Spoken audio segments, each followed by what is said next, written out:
تالش یا تولش که به فارسی تالشستان گفته میشه، به منطقه کلی گفته میشه که منطقه سکونت و بیشینه جمعیت تالشان هست که شامل استان گیلان و اردبیل و بخشایی از جمهوری آذربایجان هست که اون بخشایی که در جمهوری آذربایجان واقع شده بهش تالش گشتاسبی میگیم.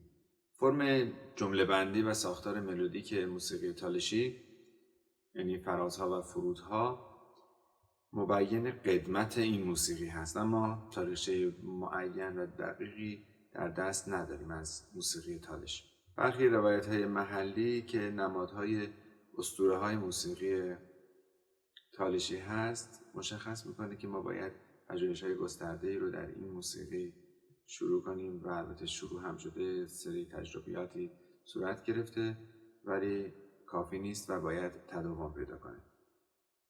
این موسیقی به طور کلی از لحاظ فرم به 5-6 قسمت کلی تقسیم میشه.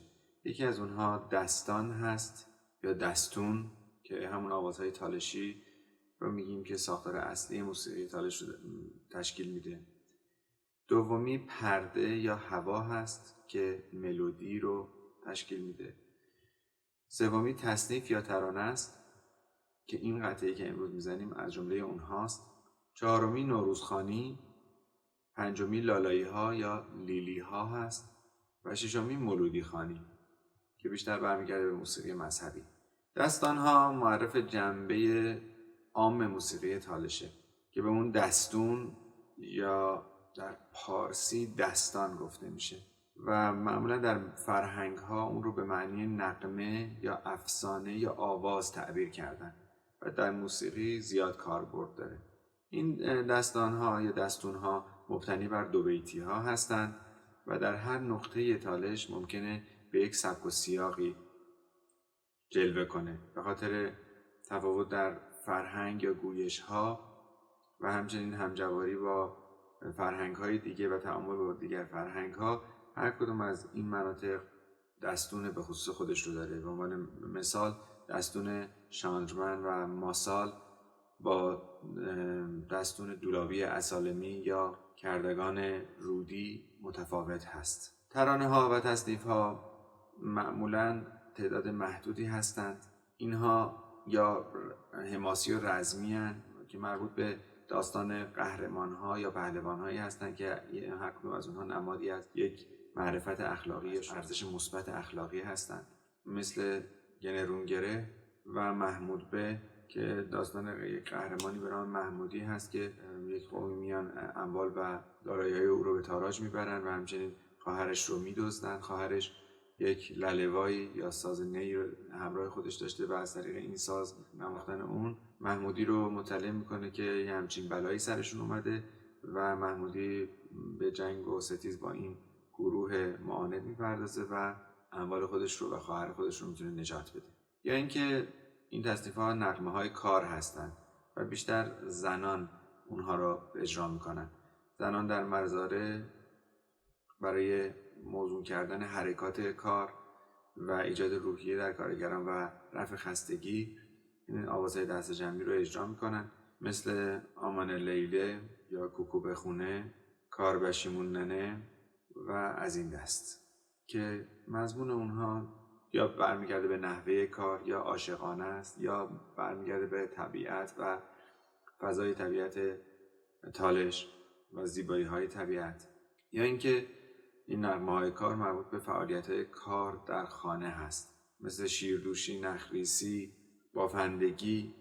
مدل دیگه ترانه ها همون نغمه های عارفانه است که معمولا توسط دراویش طریقه قادریه و نقشبندیه به اجرا در میاد و در مراسم مذهبی بیشتر اجرا میشه. حالت گروهی داره و کورخانی داره، مثل بابا طاهری، مولودنامه، زیارتنامه صوفیان و از این دست. از دیگر انواع ترانه و تصنیف نغمه های بزمی هست که برمیگرده به نغمه هایی که بیشتر در مجالس عروسی و بزم شادانه اجرا میشه، مثل هیار هیار، همین آهنگ که امروز اجرا میکنیم، مبارک باو و آمان آمان. از دیگر فرم ها هوا یا پرده بود که بیشتر به موسیقی بدون کلام و سازی گفته میشه. گسترده ترین بخش موسیقی تالش هست و یا حالت وصفی داره یا حالت رزمی داره یا حالت بزمی داره. بیشتر با ساز نی یا لله اجرا میشه. در گذشته سرنا هم بوده ولی امروزه خیلی کم شده و سرنا نوازان اثری ازشون نیست. یا با نیلبک اجرا میشه. عناوین و حالتهای هوا یا پرده: ریه پرده، شترزنگ یا شترزنگی، پاییز هوا، ورزا، جنگ دوشه، هواکیچه، پرده و غیره هست. دستونها معمولا از لحاظ فراز و فرودها دو بخش کلی دارن. یک بخش فراز هست، یک بخش فرود هست و معمولا از فراز یعنی از اوج شروع میشه موسیقی و به فرود میاد. معمولا در دستگاه شور یا اباعتا اجرا میپردازن و دارای تحریرهای خاصی در این دستونها هست و ویبره‌های پایانی و ایست روی یک نوت با حالت ویبره از خاصیت‌های این فرم به حساب میاد. در تلفیق و تطبیق هجای شعری ممکنه گاهی کلمه اضافه بشه در حد یک هجا و این هجا ممکنه کوتاه باشه، گاهی کشیده باشه تا بتونه اون شعر و موسیقی رو به هم خوب تلفیق کنه. در تصنیف‌ها یا ترانه‌ها ما در بسیاری از اونها می‌بینیم که شروع کلام از پایه نوت یا تونیک نیست.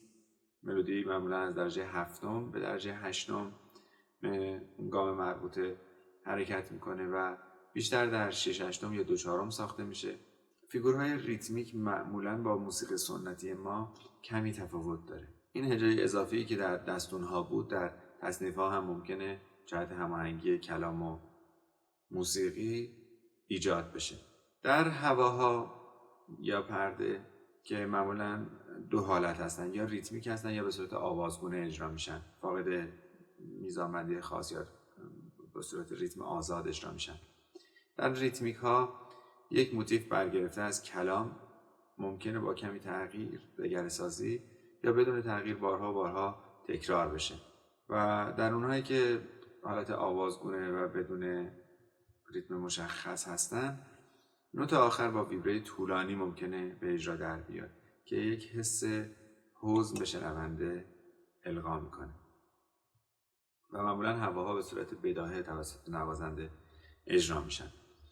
سازبنده‌ای که در منطقه تالش وجود داره: سازهای زهی، دیوان یا باقلاما، تنبور، تار، سنتور، ستار، کمانچه و چگور هست.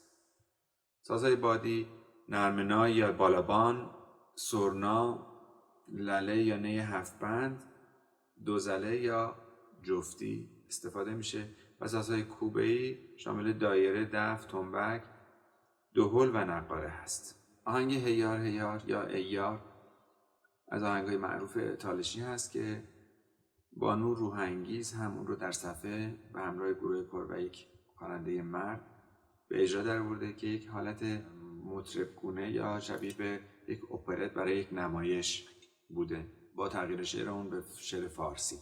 این قطعه رو میتونیم در آواز دشتی ر بدونیم.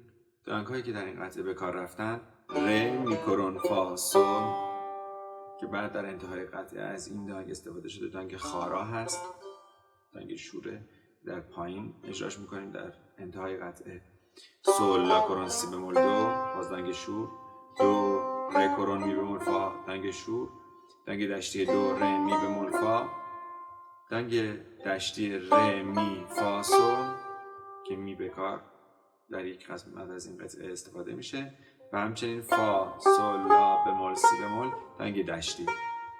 مایه نما: سی بمول، می بمول، لا کرون، کوکه ستار، دو، سل، ر، سیم اول برابر با جی دیز یا ای بمول در تیونر کوک شده. سل، ر، سل، ر، سل، ر، ر، دو، ر، سل، ر، سل، ر، سل، ر، ر، دو، ر، سل، ر، دو، سی، لا، سل، لا، سی، دو، ر، سل، ر، دو، سی، لا، سل، سی، سی، لا، سل، سی، دو، ر، ر، دو، دو، سی، دو، ر، می، فام، ر، دو، دو، سی، سی، لا، لا، سل، سل، فا، سل، لا، سی، دو، ر، سی، دو، ر، ر، دو،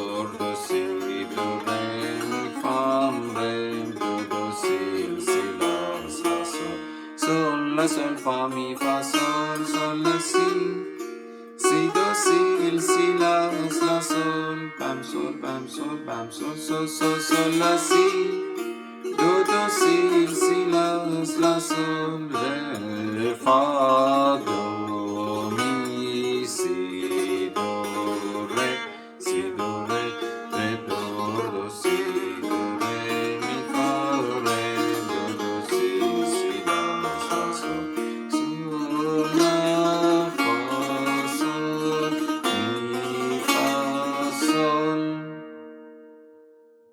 ابتدا با یک پایه در دشتی شروع میکنیم. سل ره سل راست چپ راست ره دو ره راست چپ راست. این پایه دوباره تکرار میشه. بعد از اینکه تکرار شد ما یک پنجه آ رو داریم که حرکتش به سمت دشتیه، یک حالت نشیب و فراز. سل ره دو سی لا راست چپ راست سل لا سی دو ره. همون مجرابندی پایه رو داریم، راست راست. حالا پاسخی هست به پنجه A، حرکت میکنه به سمت شور. این بار سل ره دو سی لا سل سی لا سل، همون مجرابندی. بعد از اون جمله B رو داریم. جمله B که به عنوان ترجمه در طول این قطعه استفاده میشه، از سی بمول میاد، سی زرد، سکوت، سی دو ره دور، دو به ره کورون اشاره میده، ره دور دو سی دو ره، یک میایم پایین، می فام ره، سوم میاد روی دو سی، سوم میاد رو سی لا سول.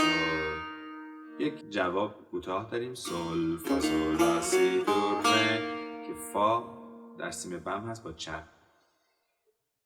دوباره جمله بی تکرار میشه، یک اکتاف بمتر، سی دو ره دور دو سی دو ره می فام ره دو سی لا سول. یه جواب کوتاه داریم که در موسیقی سنتی معمولا معمول نیست و در موسیقی تالشی یک حالت هست. از دانگ ره می به کار فا سل داریم استفاده میکنیم و فا سل لا بمول سی بمول که هست سل لا سل فا می فا سل، شبیه به بیداد انگار میشه. یه لحظه سل لا سل فا می فا سل راست چپ راست میم اسمه زرد میاد و فا. پنجه سی میگه سل لا سی، یک میم پایین، سی دو سی، سوم میاد رو سی لا سول. یه پایه کوتاه داریم، بم سل. حالا دگره‌ای بر سی ایجاد میکنیم، یک واریاسیونی به سی میدیم، سل لا سی، باز یک حرکت اونو داریم، دو سی، سوم میاد رو سی لا سول. در بالا جواب میدیم ره فا دو می سی دو ره و برمیگردیم دوباره جمله بی رو تکرار میکنیم، سی دو ره دور دو سی دو ره می فام ره دو سی لا سول. از سل میخوایم یک جوابی داشته باشیم که ما رو به سمت خارای شور میبره و روی شور ایست میکنه، سل لا فا سل می فا سل، می کورون هست در سیم زرد و روی سل ایست میکنه. قطعه رو به سرعت 70 اجرا میکنیم، 1 2.